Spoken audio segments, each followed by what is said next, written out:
A'udzubillahi minasyaitonir rajim. Bismillahirrahmanirrahim. Assalamualaikum warahmatullahi wabarakatuh.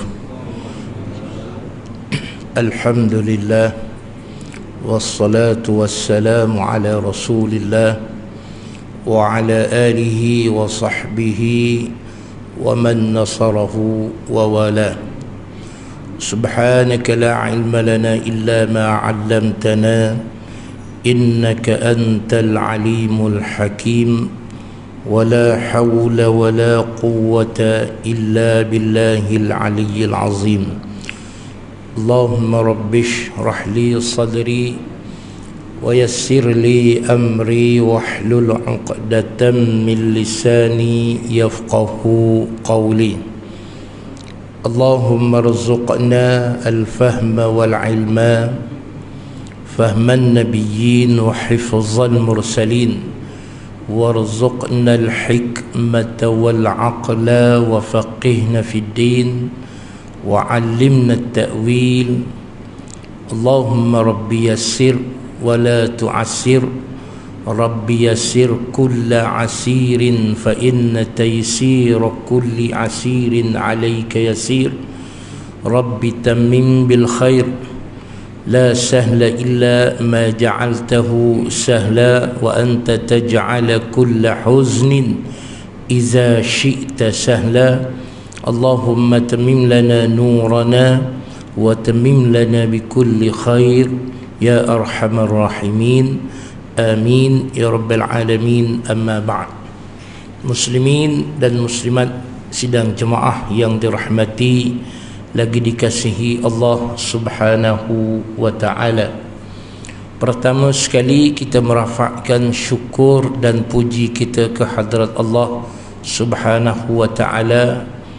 Kita dengan rasa seronok, rasa teruja, rasa berpuas hati dan redha kita menerima ketentuan dan ketetapan Allah Subhanahu wa ta'ala kepada kita, di mana Allah Subhanahu wa ta'ala menetapkan kita masih lagi berpeluang dan mempunyai ruang untuk kita berubah, untuk kita baiki dan kita perkasakan jati diri kita sebagai seorang hamba, sebagai seorang salah satu makhluk yang dicipta dengan keindahan, yang dicipta dengan kekuatan, yang dicipta dengan segala keindahan dan kemampuan untuk menjana dan membina diri sebagai hamba kepada Allah Subhanahu wa ta'ala yang mulia, hamba yang mempunyai kemuliaan, hamba yang mempunyai kepujian di sisi Allah Subhanahu wa ta'ala. Jadi muslimin, sahabat-sahabat yang dirahmati Allah Subhanahu wa ta'ala, semoga setiap pernafasan ataupun setiap nafas yang keluar dan yang masuk ke dalam diri kita mempunyai kekuatan, mempunyai kesyukuran, keindahan di sisi Allah. Jadi muslimin yang dirahmati dan dikasihi Allah Subhanahu wa ta'ala, apabila kedudukan dan keadaan diri kita sedemikian, mudah-mudahan kita mampu menelusuri ataupun kita mampu melawan segala arus yang datang atau badai yang bergelora. Sebab kehidupan di dunia ia dipenuhi, kehidupan di dunia dipenuhi dengan gelombang-gelombang ataupun gelora yang terkadang kita tertewas. Sebab gelombang dia bukan saja nampak, bukan dianya menggulung ataupun menggoncang manusia, tapi gelombang yang nampak pada mata kasar manusia indah dan seronok. Kalau gelombang seumpama badai di lautan, orang takut. Tapi badai dan gelombang kehidupan dunia, orang tak takut, bahkan orang lagi seronok, lagi seronok. Sehingga sebahagian besar daripada manusia tertewas dengan gelombang-gelombang dunia. Allah Subhanahu wa ta'ala menyebut di dalam Al-Quranul Karim, وَلَا يَغُرَّنَّكَ تَقَلُّبُ الَّذِينَ كَفَرُوا فِي الْبِلَادِ. Usah kita terpedaya, tertewas, tertipu, terpesona dengan gelombang-gelombang ataupun badai-badai yang berlaku dalam kehidupan dunia. Jadi muslimin, sahabat-sahabat yang dirahmati Allah Subhanahu wa ta'ala, kita masih lagi diberi peluang oleh Allah Subhanahu wa ta'ala untuk kita berada pada tahun baru, walaupun tahun ini tidaklah disebut sebagai tahun yang digalakkan untuk kita buat apa-apa, tapi bukan bermakna kita tidak boleh buat apa-apa kan. Bertukarnya tahun Masihi bukan kata tidak boleh, bahkan boleh, tidak jadi masalah kan. Peluang untuk kita berada pada tahun 2022 dan satu nikmat ataupun satu kebesaran yang diberi oleh Allah Subhanahu wa ta'ala.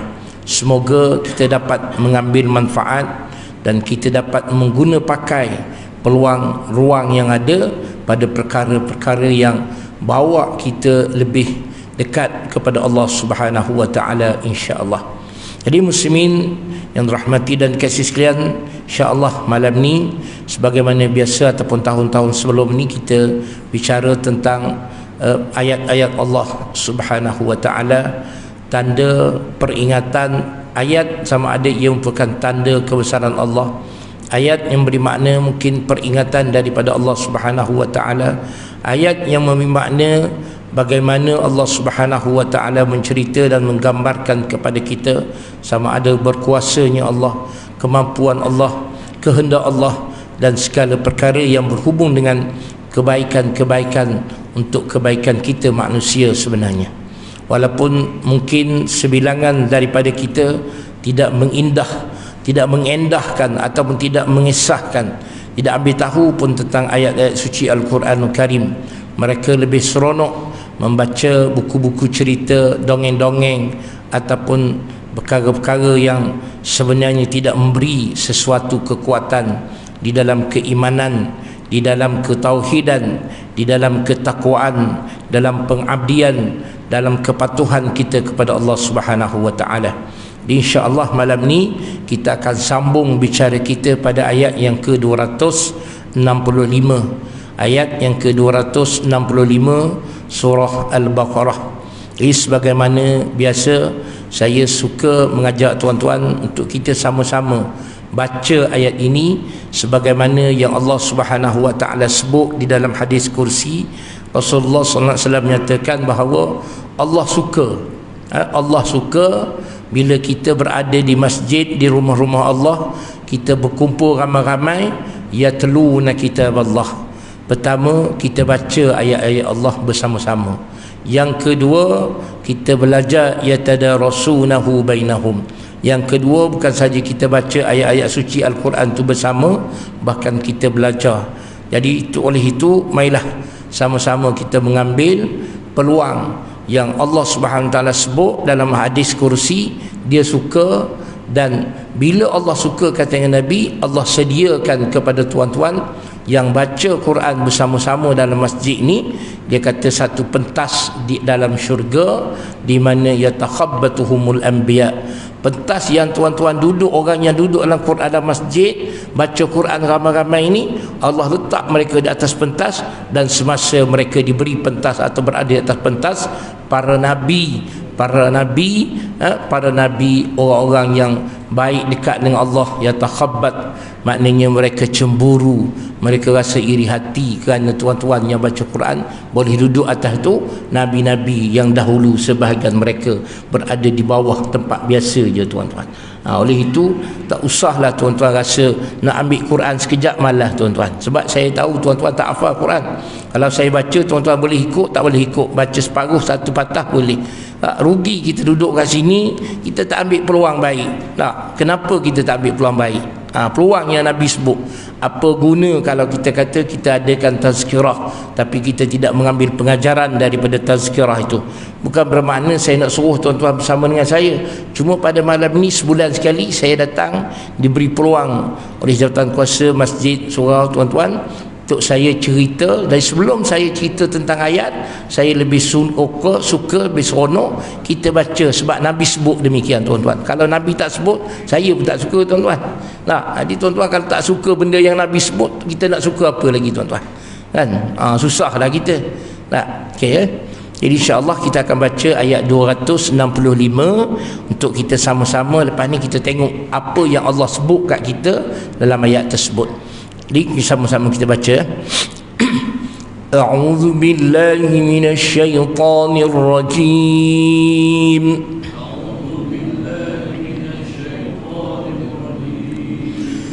وَمَثَلُ الَّذِينَ يُنْفِقُونَ أَمْوَالَهُمُ ابْتِغَاءَ مَرْضَاتِ اللَّهِ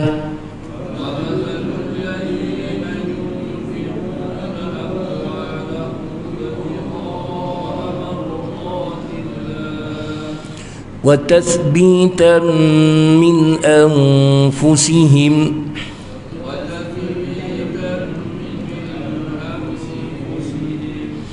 كمثل جنة بربوة أصابها وابل فآتت أكلها ضعفين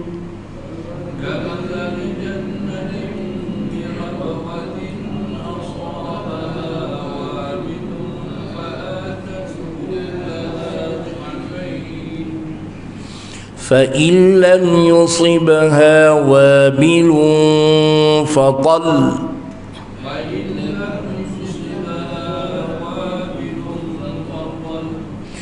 والله بما تعملون بصير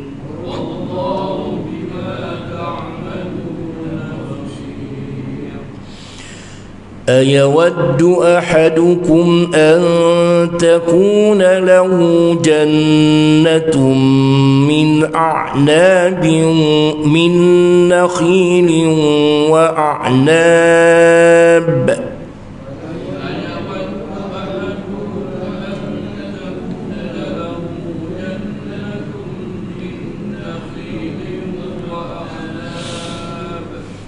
تجري من تحتها الأنهار له فيها من كل الثمرات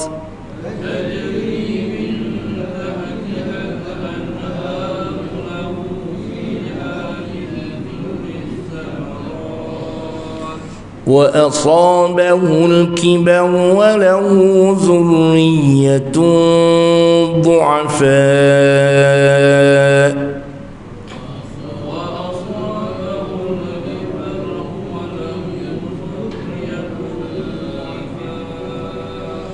فأصابها إعصار فيه نار فاحترقت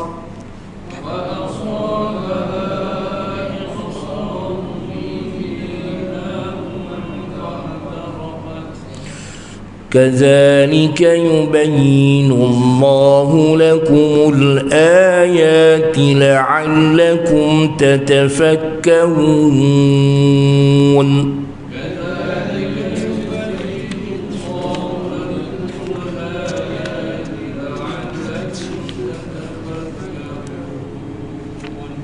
Sadaqallahul azim.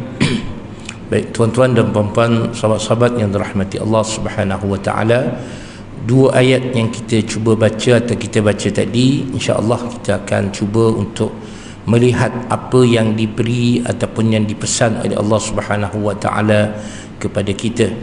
Secara rumusnya ayat ini ataupun dalam dua ayat ini Allah Subhanahu wa taala nak sebut atau Allah Subhanahu wa taala sebut kepada kita, cerita dan kisahkan kepada kita tiga perkara besar. Yang pertama, mencari, dipanggil ibtigha mardatillah. Pertama, Allah SWT sebut mengenai mencari keredaan Allah Subhanahu wa taala. Dalam apa perkara pun yang kita buat, kita nak ialah kita cari keredaan daripada Allah Subhanahu wa taala. Yang kedua, dalam kita laksanakan sesuatu, kita baca Quran, kita salat, kita berdoa, kita berzikir, kita bertasbih, kita bertahmid, kita bertahlil, kita berselawat, sehinggalah kepada berbagai lagi aktiviti acara dalam amalan hidup kita. Dia panggil tasbit min anfus, tasbitul anfus, untuk kita nak memperkasa ataupun mengukuh dan menguatkan jati diri kita. Kita baca Quran bukan sahaja untuk kita mendapat ganjaran pahala di sisi Allah. Kita mengharapkan dengan kita baca ayat-ayat suci Al-Quranul Karim, hati kita, diri kita jadi kuat. Kenapa diri kita perlu kuat, tuan-tuan? Sebab di sana Allah Subhanahu wa taala sebut kepada kita ada satu makhluk Allah cipta, dan penciptaan makhluk tersebut sentiasa bersama dengan kita, yang sebilangan sebahagian orang kita panggil namanya qarin. Sebenarnya disebut dalam hadis Rasulullah SAW sebut ada satu makhluk iaitu jin, dari kalangan jin, yang Allah Subhanahu wa taala ciptakan mereka dan mereka akan bersama dengan kita. Sekiranya kita mempunyai diri yang lemah, maka jin itu akan menguasai kita. Dia akan kawal kita, dia akan cakap kat kita. Kita sentiasa, seolah-olah kita sentiasa dengar bisikan-bisikan daripada dia. Dia akan cakap kat kita, dia akan kawal hati kita, dia akan kawal pemikiran kita. Semuanya hala tuju ke arah perkara yang tidak baik. Sebab bila kita lemah, kan, tetapi jika diri kita kuat, sebab tu Allah Subhanahu wa taala sebut illa ibadakal mukhlasin. Jin ketika mana Allah Subhanahu wa taala menghalau dia, atau Allah Subhanahu wa taala melaknat jin yang tidak patuh kepada Allah Subhanahu wa taala dalam kisah cerita Nabi Adam alaihi salam, maka jin bagi tahu kepada Allah dia akan kacau, dia akan goda seluruh manusia kecuali orang-orang yang mempunyai kekuatan diri. Kekuatan diri iaitu kekuatan hati, kekuatan rohani, kekuatan di sudut kekuatan, bukan kuat dari sudut fizikal, kuat dari sudut rohani, kuat dari sudut keimanan, kuat dari sudut keyakinan, ketaatan, kepatuhan kepada Allah Subhanahu wa taala. Apabila diri kita yang dipanggil dengan rohani kita kuat, insya-Allah dia tak mampu untuk menggoda. Kalau tuan-tuan biasa dengar ataupun mungkin biasa lihat sebahagian ataupun di antara kita, mereka yang mungkin diganggu oleh yang bernama jin ataupun yang dipanggil dengan nama jahat mereka iblis ataupun syaitan, dari kalangan jin yang jahat disebut dengan nama iblis dan syaitan, maka mereka menggoda, mungkin goda anak-anak kita ataupun siapa saja yang dipanggil dengan histeria, gangguan-gangguan sebagainya. Dalam satu kisah saya dengar, ada kawan saya tengah merawat, tuan-tuan. Dia tengah merawat seorang kakak, seorang perempuan. Kakak ni ataupun perempuan ni, dia asalnya dia baik, kerana dia tak sanggup melihat mak dia nazak nak mati tu teruk, nak dalam keadaan teruk tapi tak mati. Maka dia cakap kepada mak dia, dia cakap dengan pribadi, dia kata apa saja asalkan mak dia, apa saja asalkan mak dia meninggal, maka dia sanggup. Tak sampai 1 minit selepas dia cakap, mak dia pergi, tuan-tuan. Rupa-rupanya mak dia masa muda dahulu ada mengamalkan ritual untuk nampak cantik. Bukan pakai susuk, dia mengamalkan satu ilmu supaya orang tengok dia nampak cantik. Dan memang mak dia beritahu, anak tadi cakap mak dia beritahu sebelum dia kahwin, selepas dia kahwin dengan suami dia memang nampak mak dia memang supaya suami itu nampak cantik, tuan. Nak sebutnya kerana mak dahulu dia mengambil benda tu dalam keadaan dia tahu. Dia tahu. Tapi bila anak tadi yang sanggup, dia kata dia sanggup apa saja, dia tak tahu apa-apa, cuma dia kata dia sanggup je. Apa yang berlaku, tuan-tuan? Anak kepada kakak yang cucu lah, cucu kepada nenek yang meninggal tadi, meninggal pada masa usianya lebih kurang 9 tahun, tuan-tuan. Ini berlaku tahun lepas baru.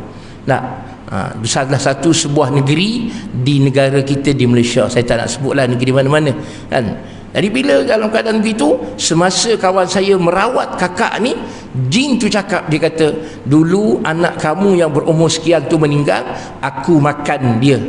Dia makan apa? Dia makan jantung dan dia makan paru-paru, tempat yang ada darah. Sebab apa dia kata aku makan? Sebab dulu masa mak kamu ada, mak kamu sentiasa bagi aku makan. Tapi masa aku duduk dengan kamu, kamu tak tahu, kamu tak bagi aku makan, maka aku makan anak kamu.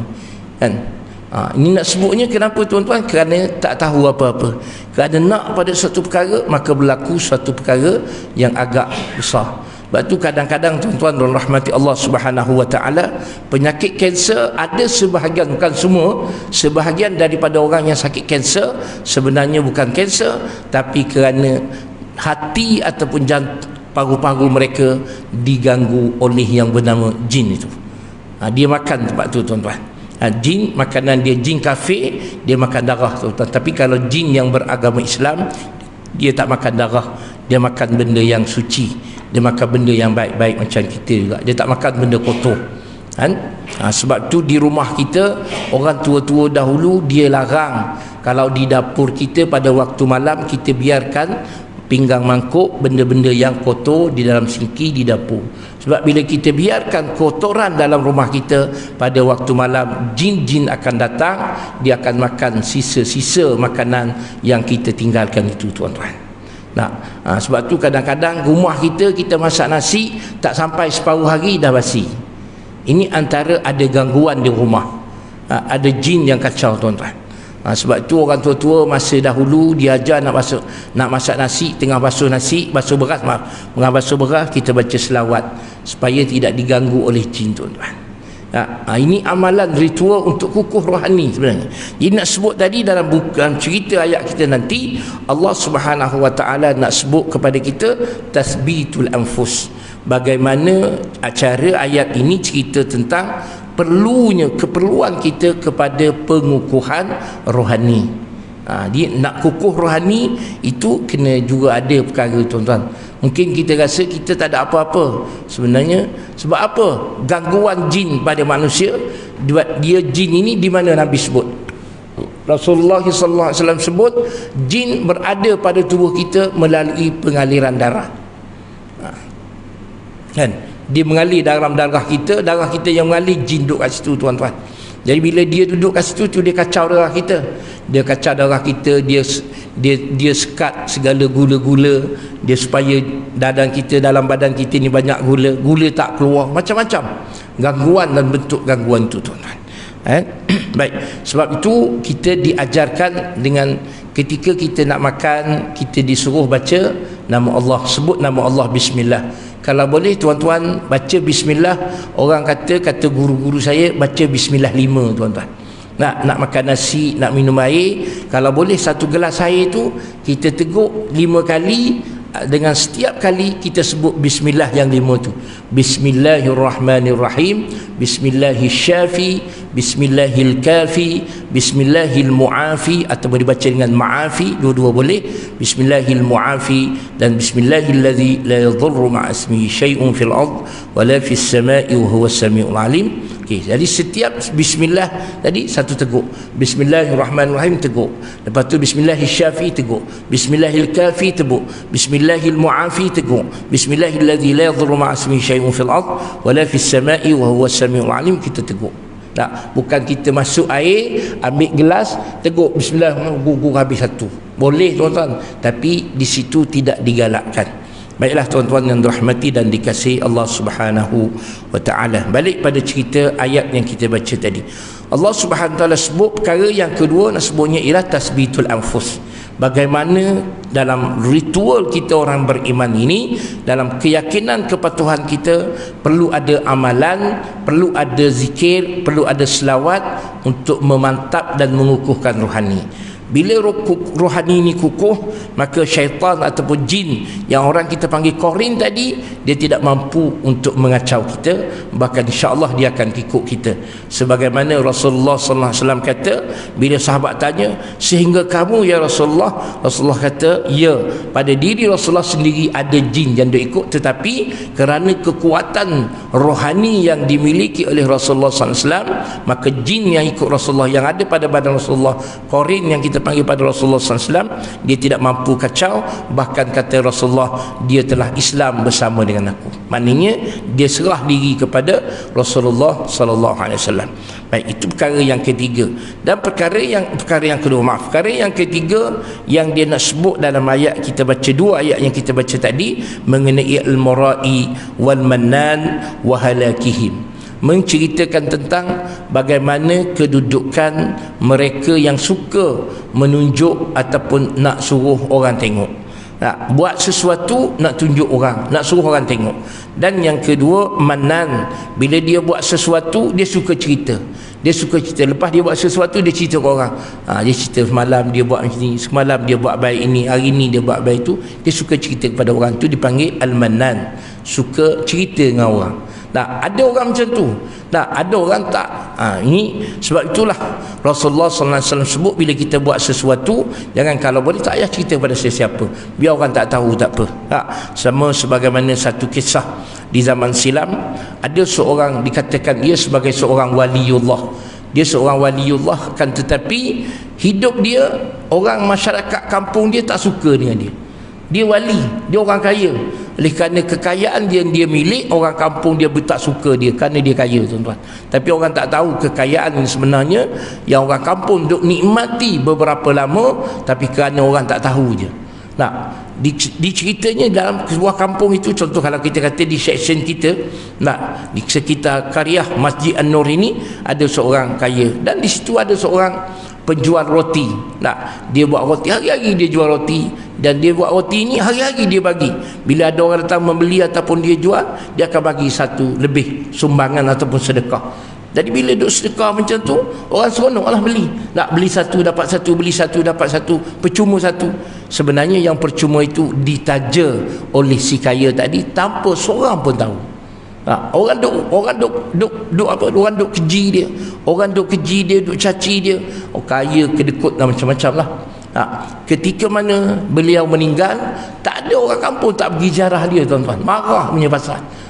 Akan tetapi bila setelah dia meninggal, penjual roti tidak lagi memberi roti secara percuma.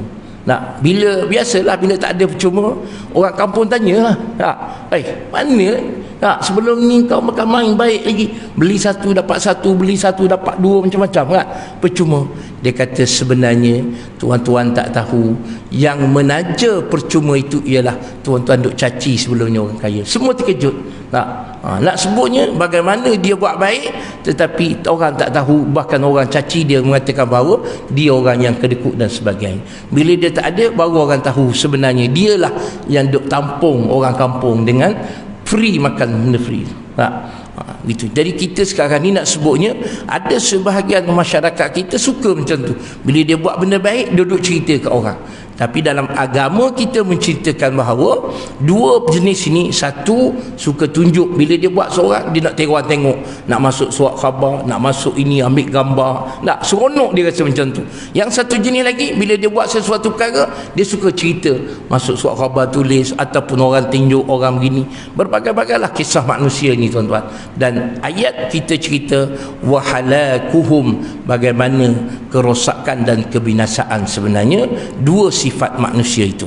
Jadi muslimin yang dirahmati dan dikasihi Allah Subhanahu wa taala, ayat kita ayat yang ke-265 surah Al-Baqarah, wa masalul ladzina yunfiquna amwalahum, Allah Subhanahu wa taala sebut contoh. Ini ayat kesinambungan ayat yang kita baca dalam bulan tahun lalu, iaitu ayat yang ke-264 ataupun yang kita baca dulu 261, 262, 63, 64 dan 63 dan 64. Bagaimana Allah Subhanahu wa taala sebut mengenai ganjaran pahala yang Allah bagi kepada mereka yang belanja, mereka yang infak. Pada malam ini Allah nak sebut di dalam kita belanja, dalam kita infak, apa yang sepatutnya kita tumpu. Tak, kita belanja. Allah kata wa masalul ladzina yunfiquna amwalahum ibtigha'a mardatillah. Ini satu. Dalam kita belanja Allah sebut wa masal. Allah kata sebagai contoh. Sebagai contoh mereka yang infak, mereka yang mengguna, mereka yang belanja, mereka yang manfaatkan amwalahum, harta ataupun kekayaan mereka. Sebagaimana kita sebut dahulu, harta atau kekayaan ini bukan hanya tertumpu kepada mata wang ataupun wang ringgit semata-mata. Kekayaan yang disebut oleh ulama ialah apa yang kita milik. Nah, apa yang kita milik? Kita milik apa? Kita milik suatu kepandaian, kita milik ada satu kebolehan, berbagai-bagai milik yang kita ada, yang telah diberi ataupun dianugerahkan oleh Allah Subhanahu wa taala, ataupun melalui pelajaran yang kita belajar. Kita tahu ilmu sains setelah kita belajar, kita tahu ilmu matematik setelah kita belajar. Tidak dianugerahkan oleh Allah SWT dengan semata-mata begitu. Nah, ada kemahiran-kemahiran lain, kebolehan-kebolehan lain yang Allah bagi kepada kita tanpa kita belajar. Ada orang boleh baiki kereta, ada orang boleh baiki ini, semua sebagai amwal, kekayaan mereka yang milik, mal. Nah, harta mereka. Nah, sebab ini juga merupakan kekayaan yang boleh mendatangkan, sebagaimana kita sebut dalam pelajaran terdahulu, harta ini sesuatu yang boleh kita manfaatkan untuk mendapat keredaan Allah Subhanahu wa taala. Jadi Allah sendiri sebut, dan sebagai contoh ada di antara manusia, ada dari kalangan kita, ada dari kalangan tuan-tuan yang telah menginfakkan harta, yang telah menginfakkan kemampuan, kebolehan, apa yang ada pada diri kita, diri tuan-tuan, amwalahum, daripada diri tuan-tuan, ibtigha'a mardatillah. Ini perkara pertama, iaitu kita infak tadi apa yang kita ada. Tuan-tuan ada ilmu, tuan-tuan ada pengalaman, tuan-tuan ada kemahiran, ada kebolehan, ada kepandaian. Kita infakkan semua itu sebagai apa? Ibtigha' atau baghiyun, untuk kita mencari ataupun kita mendapat mardatillah, keredaan Allah. Apa itu keredaan Allah Subhanahu wa taala? Sesuatu yang dipersetujui oleh Allah. Tak, saya selalu sebut ataupun saya kerap sebut, bila kita cari redha Allah, maknanya kita mencari untuk mendapat restu Allah Subhanahu wa taala, untuk mendapat persetujuan Allah Subhanahu wa taala, untuk mendapat keredaan, maknanya untuk mendapat restu, persetujuan dan kita kata kehendak Allah Subhanahu wa taala. Apa yang Allah kehendaki, bukan kita nak, kita bagi, kita salat. Bukan kita salat saya selalu sebut, kita tuan-tuan, kita datang masjid, kenapa salat berjemaah? Kita salat berjemaah sebab Allah nak, Allah yang suruh kita salat berjemaah. Kenapa kita baca Quran? Allah yang suruh, Allah yang nak kita baca Quran. Kenapa kita begini? Sebab kita buat sedemikian kerana Allah nak kita buat sedemikian. Kenapa bila kita makan kita baca bismillah? Kenapa kita makan kita guna tangan kanan? Sebab semuanya kerana perkara tersebut dikehendaki oleh Allah Subhanahu wa taala. Termasuklah kita salat, sebagaimana kita salat tadi, sebentar tadi kita salat fardu maghrib. Kita salat fardu maghrib bermula daripada takbir. Nah, as-salah yang muftatahatun bitakbir. Salat yang bermula dengan menyebut Allahu Akbar. Kita menyebut Allahu Akbar, kenapa? Kita nak ke? Tak. Kita menyebut Allahu Akbar sebagaimana yang dikehendaki oleh Allah Subhanahu wa taala. Kita baca Fatihah, kita rukuk, kita i'tidal, kita sujud, kita duduk antara dua sujud, Kita baca tahiyat, kita bagi salam, semuanya kita buat, semuanya itu bukan atas dasar kehendak kita, bukan kita nak, kan kita buat atas dasar apa yang dikehendaki oleh Allah Subhanahu wa taala. Sebab itu saya selalu pesan dan ingatkan pada diri saya, pada tuan-tuan sebagai sahabat-sahabat daripada Masjid An-Nur Seksyen 20 ini, semoga apabila kita salat ingat kita baca Quran. Kenapa kita baca Quran sedemikian? Bukan kerana kita nak sedemikian, tapi kita bacalah Al-Quran sebagaimana yang dikehendaki oleh Allah Subhanahu wa taala, yang Allah Subhanahu wa taala sebut dalam Al-Quran, warattilil Qur'ana tartila. Tartil, bacalah Al-Quran dengan penuh bertajwid atau penuh beradab, penuh sopan sebagaimana yang dikehendaki oleh Allah Subhanahu wa taala. Di tuan-tuan sahabat-sahabat yang dirahmati Allah Subhanahu wa taala, dalam kita buat sesuatu yang disebutnya ialah, kalau contoh ayat ini dia hanya sebut cerita tentang Nabi, Allah sebut di antara ataupun wa masal dan sebagai contoh. Wa masal ini disebut sebagai contoh, perumpamaan, contoh mereka yang infak, mereka yang belanja, mereka yang guna, mereka yang urus kekayaan harta yang mereka milik untuk mencari, untuk mendapat keredaan Allah Subhanahu wa taala. Ini sebagai contoh. Ini nak sebut kalau kita belanja, kita bagi sedekah dan sebagainya, ingat bukan kerana nak suruh orang puji, bukan nak tunjuk kita ada duit, kita ada harta, kita ada kebolehan sebagainya, tapi kita sampaikan semuanya ibtigha'a mardatillah, untuk mendapat keredaan Allah Subhanahu wa taala. Bila kita dapat keredaan Allah Subhanahu wa taala, insya-Allah banyak lagi perkara-perkara lain yang akan kita dapat. Antara mungkin kita akan perolehi kasih sayang daripada Allah Subhanahu wa taala, yang mana Rasulullah sallallahu alaihi wasallam sebut, wa rahmatullahi, rahmat Allah ini sangat besar bagi orang beriman. Sebab apa rahmat Allah itu besar? Sebab Nabi kata, yadkhulunal jannah bi rahmatillahi wa ridwani. Masuknya seseorang ke dalam syurga bukan kerana amalan kita, bukan kerana keimanan kita semata-mata, tetapi masuknya kita ke dalam syurga kerana rahmat dan ridwanullahi alaihim, persetujuan, redha Allah Subhanahu wa taala ke atas kita, tuan-tuan. Jadi muslimin, sahabat-sahabat semua, buatlah apa pun atas muka dunia ini, dan matlamat kita, target kita iaitu untuk mendapat redha Allah dan mendapat rahmat Allah Subhanahu wa taala. Dan perkara yang kedua yang Allah Subhanahu taala sebut kepada kita, wa tasbitan min anfusihim, daripada apa yang kita buat tadi, sama ada kita belanjakan duit, kita belanjakan harta, kita gunakan kekayaan, kita gunakan kebolehan, mana dengan kata lain, kita melihat, kita bercakap, kita berdengar, kita berjalan, kita bekerja, kita mengurus apa sahaja kelakuan kita di atas muka bumi ini, atas dasar pertama ibtigha mardatillah, kita nak cari redha Allah. Perkara yang kedua, setiap perbuatan kita, penglihatan kita, tutur bicara kita, kalau kita kata ibu kita berada di dapur atau puan-puan yang berada di dapur, masak di dapur, bukan kata nak makan semata-mata, tapi biarlah untuk mendapat redha Allah Subhanahu wa taala. Dan yang kedua, tathbitan min anfusihim, sebagai pengukuh, penguat kepada kekuatan, kukuh dan kuatnya rohani kita, tuan-tuan. Bila mana kita baca Quran, bukan sahaja kita nak cari pahala, kita bacalah Al-Quran, semoga ayat-ayat yang kita baca, lantunan huruf-huruf yang kita lantun, yang kita sebut, yang kita lafaz, memberi kekuatan kepada rohani kita, sebagai tasbitan min anfusihim, sebagai pengukuh kepada kerohanian kita, tuan-tuan.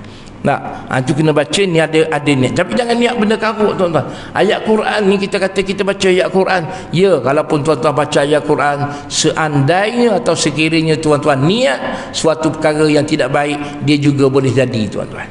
Tak, bukan kata baca ayat Quran ni dia baik semua, tak. Ya, ayat Quran Allah Subhanahu taala sebut dunia ini Allah bagi yu'ti dunya liman yuhib wa man lam yuhib.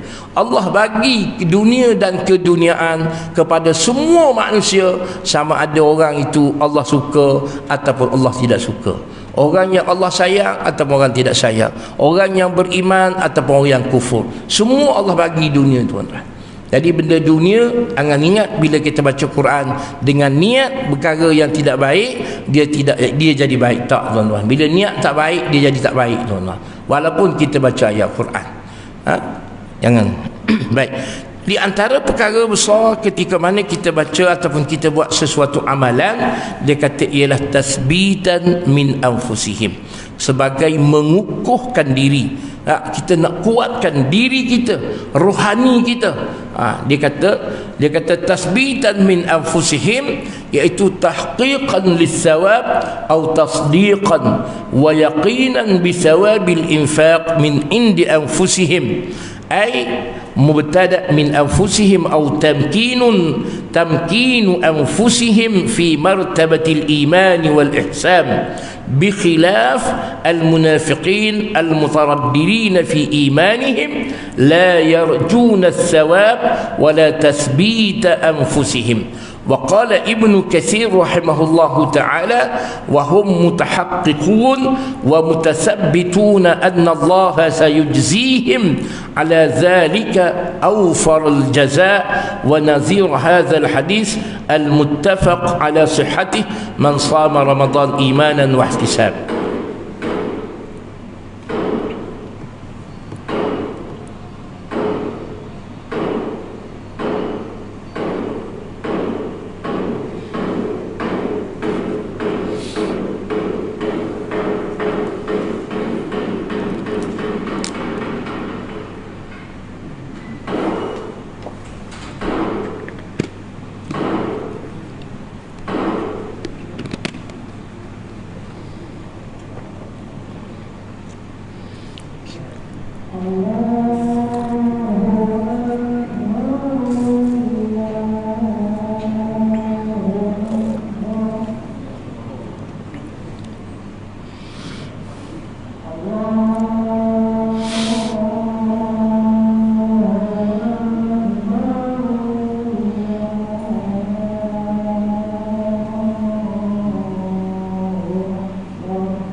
Baik tuan-tuan yang dirahmati Allah Subhanahu wa taala, apa maksud yang dikatakan tasbitan min anfusihim, pengukuhan diri, pengukuhan jiwa kita dalam kita melakukan amalan itu. Dia kata tahqiqan lis-sawab, pengukuhan jiwa ataupun diri ketika mana kita melakukan kepatuhan, ketaatan kepada Allah Subhanahu wa taala, ataupun kita melakukan sesuatu perkara yang dikehendaki oleh Allah SWT. Dia kata tahqiqan lis-sawab. Pertama, sebagai mengukuhkan keyakinan mereka yang melakukan ketaatan itu akan dibalas ataupun diberi ganjaran pahala. Yang kedua, dia kata tasdiqan wa yaqinan bisawabil infaq. Dia kata sebagai satu keyakinan ataupun sebagai satu kepercayaan, pegangan bahawa setiap perkara yang dilakukan ataupun infak tadi yang diberi ataupun yang datang daripada diri seseorang, dia kata sebagai suatu pengukuhan. Bukan sahaja kita bagi duit itu akan hilanglah harta kita ataupun akan kuranglah milik kita. Tidak, dia kata sebagaimana yang disebut oleh para ulama atau disebut oleh baginda Nabi, setiap perkara yang kita bagi, Allah kata akan diberi ganjaran dan balasan. Sebagaimana yang kita baca dalam ayat yang terdahulu, allazina yunfiquna amwalahum fi sabilillah kamathali habbatin anbatat sab'a sanabil. Setiap perkara sumbangan yang diberi, setiap satu sumbangan infak yang diberi, kata dengan Allah, seumpama kita menabur ataupun kita menanam satu biji benih, dan satu biji benih itu akan menumbuhkan satu pohon, satu pokok, di mana satu pokok itu akan mengeluarkan 7 tangkai, setiap tangkai mempunyai 100 biji benih lagi. Nah, begitulah besarnya infak yang diberi ataupun ganjaran yang disediakan oleh Allah Subhanahu wa taala. Kata dengan Ibnu Abbas radhiyallahu anhu, makna tasdiqan wa yaqinan tadi, bagaimana bila mana kita infak tadi, kita mempunyai kekuatan atau keyakinan, sama ada yakin dengan apa yang kita bagi tadi diberi ganjaran oleh Allah Subhanahu wa taala. Kita yakin dan kita percaya bahawa apa yang kita lakukan itu sebagai suatu perkara untuk mengukuh dan menguatkan rohani kita, mengukuh dan menguatkan keimanan kita, mengukuh dan menguatkan ketakwaan kita, mengukuh dan menguatkan ketaatan, kepatuhan kita kepada Allah Subhanahu wa taala. Dan berkata pula Qatadah, kata dengan dia makna tasdiqan itu ihtisaban min anfusihim, sebagai suatu nilai daripada diri kita, di mana kita meletakkan infak itu, bagaimana kita nilai perkara tersebut. وقال الشعبي والسدي وغيرهما معناه وتيقنا أي أن نفوسهم لها بصائر فهي تثبتهم على الإنفاق في طاعة الله سبحانه وتعالى تثبيتا. وقال القرطبي, dan kata dengan Qatadah, dia kata dengan Sya'bi Wasadi dan beberapa orang lain, dia kata makna yakin dan tasdik itu iaitu nufusahum, mempunyai diri mereka mempunyai pandangan atau mempunyai kekuatan. Dan kata dia tasabbutuhum alal infaq, mengisbatkan, mengukuhkan bahawa setiap perkara yang kita lakukan di sisi Allah Subhanahu wa taala sebagai satu perkara, kata dengan dia tasabbutan atau tasbitan, sebagai pengukuh kepada jiwa dan diri kita. Ini beberapa ulama sebut, kata dengan dia pandangan beberapa sahabat Nabi dan beberapa ulama menceritakan bahawa ayat yang Allah SWT sebut, bila mana kita buat sesuatu, kita harap ataupun untuk memberi pengukuhan kepada iman kita, jiwa kita, keyakinan kita, ketakwaan kita, ketaatan kita kepada Allah Subhanahu wa taala. Maknanya dengan kata lain, bila kita buat sesuatu, usahlah kita mengharapkan benda-benda perkara-perkara lain. Haraplah redha Allah, carilah redha Allah dan rahmat Allah Subhanahu wa taala, dan buatlah sesuatu untuk memberi pengukuhan kepada diri kita atau mengukuhkan keimanan kita, mengukuh dan menguatkan ketakwaan, keyakinan, kepatuhan dan ketaatan kita kepada Allah Subhanahu wa taala. taala. Dan berkata Imam Al-Qurtubi dalam kitab tafsir dia kata wa hadhil aqwalus thalath aswabu min qawli ghairihim. Inilah pendapat, tiga pendapat yang kita sebut tadi, pendapat Ibnu Abbas, pendapat Imam Qatadah dan pendapat Sya'bi Wasyadi wa ghairihim ini, kata dengan dia tiga pendapat yang lebih tepat, yang lebih betul daripada pandangan-pandangan dan pendapat-pendapat yang lain. Maknanya dalam sebut tasbitan min anfusihim ini ada berbagai pandangan dan pendapat daripada ulama. Baik, dan dia kata wal khulasah, sebagai kesimpulan, anna li hadhil kalimah ma'nayain. Maknanya perkataan yang kita sebut tadi, apa dia? Tasbitan min anfusihim, ataupun tasdiqan wa yaqinan lisawabin, ataupun lisawab min indillahi aw min indillahi subhanahu wa ta'ala. Jadi katanya sebagai kesimpulan, perkataan ini mempunyai dua makna. Makna yang pertama, dia kata immat tayaqqunu, immat tayaqquni min sawabillah, sama ada satu keyakinan bahawanya seseorang yang melakukan suatu perkara, suatu ketaatan, suatu kepatuhan, sama ada infak, sama ada baca Quran atau sebagainya perkara yang kita laku, dengan kita yakin bahawa apa yang kita lakukan itu sawabun min indillah, ada ganjaran pahala di sisi Allah Subhanahu wa ta'ala. Dan perkara yang kedua kata dengan dia wa imma tasbitun nafsi 'alal iman wa mujahadatiha min ajli al-buz fi sabilillah subhanahu wa ta'ala. Ataupun sama ada apa yang kita lakukan, sama ada kita infak, sama ada kita baca Quran atau sebagainya yang telah kita sebut tadi, apa sahaja amalan, kata dengan dia imma tasbitun nafs, sebagai mengukuhkan jiwa kita. Maksudnya nak kukuhkan iman kita. Kita buat untuk menambah dan menguatkan keyakinan ketaatan kita kepada Allah Subhanahu wa taala. Sebab itu dikata tasbitun nafsi 'alal iman, mengukuhkan diri atas keimanan kepada Allah, dan mujahadah kita min ajli, kerana mencari ataupun kita mencari keredaan Allah Subhanahu wa taala. Dan dia juga sebut, dia kata ai tazkiyatun nafsi, sebagai satu cara untuk menyucikan diri kita, menyucikan jiwa kita, menyucikan rohani kita, menyucikan sifat-sifat kemanusiaan yang ada pada diri setiap kita manusia, seperti penyakit bakhil, penyakit kedekut, penyakit sombong, penyakit cinta dan sayang kepada harta dunia, penyakit berbagai-bagai penyakit yang ada pada diri setiap manusia itu. Dengan kita melakukan sesuatu amalan, kata dengan dia, untuk mengukuhkan kekuatan diri dan menghindarkan perkara-perkara yang melemahkan tadi. Baik muslimin, sahabat-sahabat yang dirahmati dan dikasihi Allah Subhanahu wa ta'ala, saya rasa itu perkara yang kedua. Kalau nak sebut panjang lagi dia cerita kat sini tuan-tuan, ini sebagai sekadar renungan bersama, insya-Allah masa pun dah panjang.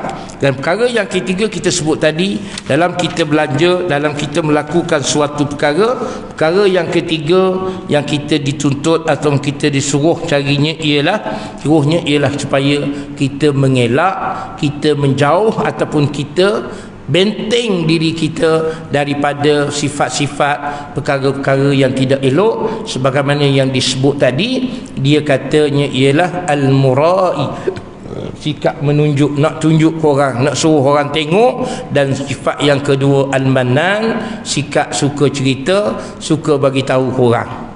Tak, jadi dua sifat ini antara sifat yang tidak elok, antara dua sifat yang disebut oleh Nabi atau disebut oleh agama supaya kita hindar. Ketika kita melakukan apa sahaja kerja, apa sahaja amalan, apa sahaja perbuatan, apa sahaja zikir, selawat, tak kira lah apa, maka kita jauhkan. Dalam kaedah fiqh secara umum dia panggil daf'ud darar, kita mengelak daripada perkara-perkara yang mendatangkan bahaya. Tak, bahaya dalam amalan, bila kita buat suatu amalan, bahaya apa? Ini dua perkara tadi. Satu, bahayanya kita suka orang tengok, bahaya, sebab dia boleh merosak. Yang kedua, bahaya bila kita buat amalan, apa dia? Kita suka cerita dengan orang. Lepas balik, oh tadi kau tak tahu ke aku datang surau, kau tak pernah nampak.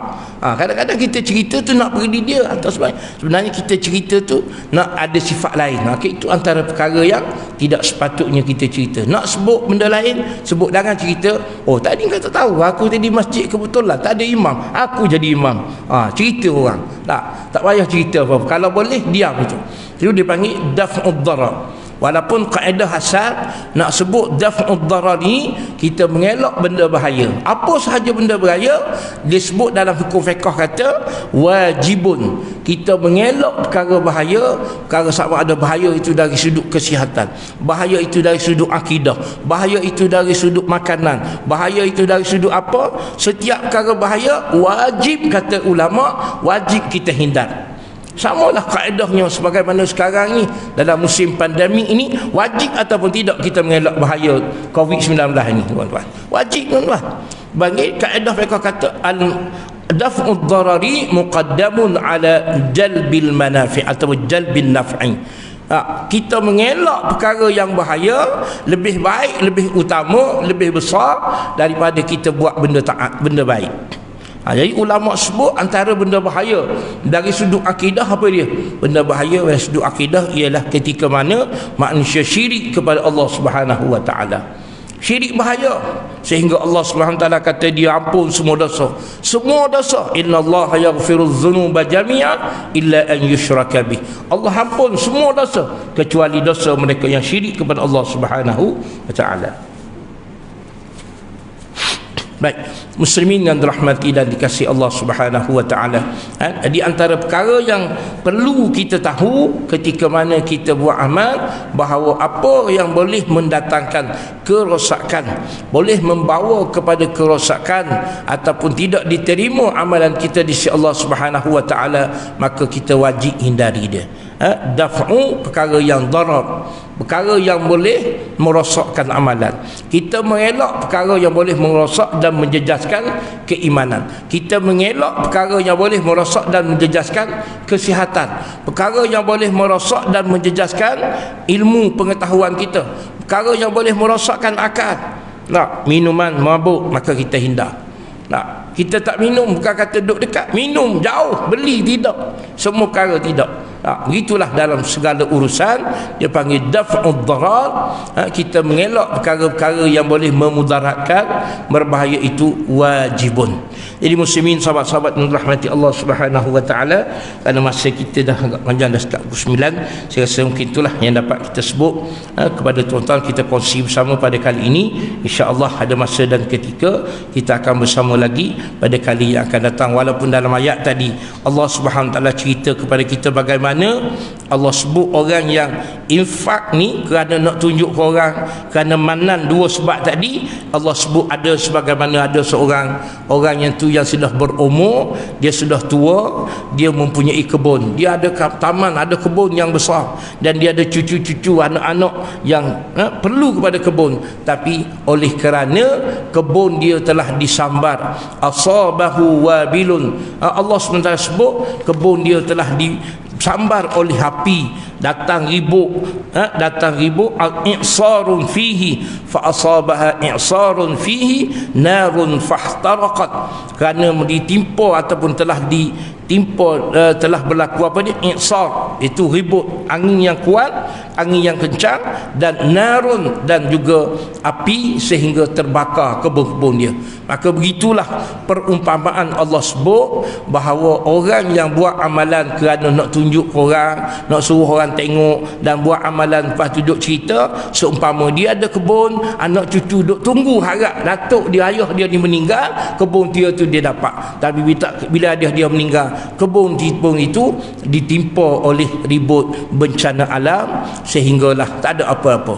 Maka Allah kata kadzalika yubayyinullahu lakumul ayat la'allakum tatafakkarun. Demikian Allah kata, Allah cerita tanda-tanda kebesaran dia, tanda-tanda kemampuan dan kudrat Allah Subhanahu wa taala, kuasa Allah. Allah kata supaya kita semua la'allakum tatafakkarun, supaya kita berfikir, supaya kita mengambil pengajaran. Sama sebagaimana kalau kita sebut cerita banjir yang lalu lah. lebih kurang begitu, supaya kita semua mengambil pengajaran. Ambil pengajaran daripada tu. Bukan kata nak tuduh siapa-siapa, bukan nak tuduh bila banjir, bukan nak tuduh bomba, bukan nak tuduh PBT, bukan nak tuduh orang jaga parit. Kita jaga diri kita. Mungkin di sana Allah tegur kita melalui banjir. Apa Allah tegur kita? Lihatlah, orang lain tak tahu diri kita. Diri kita ni macam mana, tuan-tuan. Allah tegur melalui Allah turunkan, Allah datangkan banjir. Tuan-tuan mungkin duduk sini dah berapa puluh tahun dah, tak pernah berlaku banjir macam tu. Tiba-tiba berlaku banjir. Sampai sebahagian daripada kawasan tenggelamnya agak teruk, tuan-tuan. Kenapa? Itu teguran daripada Allah. Allah kata la'allakum tatafakkarun, mudah-mudahan kita semua mengambil pengajaran dan kita semua berfikir tentang apa yang berlaku. Semoga apa yang sampai sampaikan pada kali ini diberi kebaikan dan keberkatan oleh Allah Subhanahu wa taala. Yang baik itu datang daripada Allah, yang kurang dan lemah itu daripada kekurangan kelemahan diri saya. Minta ampun dan maaf pada semua. Aqulu qawli hadza wa astaghfirullahal azim li wa lakum. Wassalamu alaikum warahmatullahi wabarakatuh. A'udzu billahi minasyaitonir rajim. Bismillahirrahmanirrahim. Alhamdulillahi rabbil alamin, wassalatu wassalamu ala asyrafil anbiya'i wal mursalin wa ala alihi wa sahbihi ajma'in.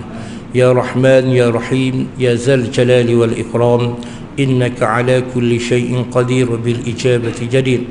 Aslih lana sya'nana kullah. Ya Allah, ya Tuhan kami, ampunkan dosa kami, sucikan hati sanubari kami, bersihkan naluri kemanusiaan kami daripada sifat-sifat yang terkeji, dan hiasilah kami dengan sifat-sifat yang terpuji. Ya Allah, ya Tuhan kami, Kau buka pintu hati kami, Kau lapangkan dada kami, Kau tenangkan akal fikiran kami, dan Kau curahkan ke dalam sanubari kami ilmu pengetahuan yang memberi kebaikan kepada keimanan kami, menambah dan mengukuhkan ketakwaan kami, meningkatkan dan menguatkan ketaatan kepatuhan kami kepadamu. Semoga dengan demikian ya Allah, kami tergolong dari golongan hamba-hambamu yang diberi kemenangan dan kejayaan di dunia ini, dan kemenangan serta kejayaan apabila kami berada di akhirat kelak. Wa sallallahu ala sayyidina Muhammadin wa ala alihi wa sahbihi ajma'in, walhamdulillahi rabbil alamin. Taqabbalallahu minkum.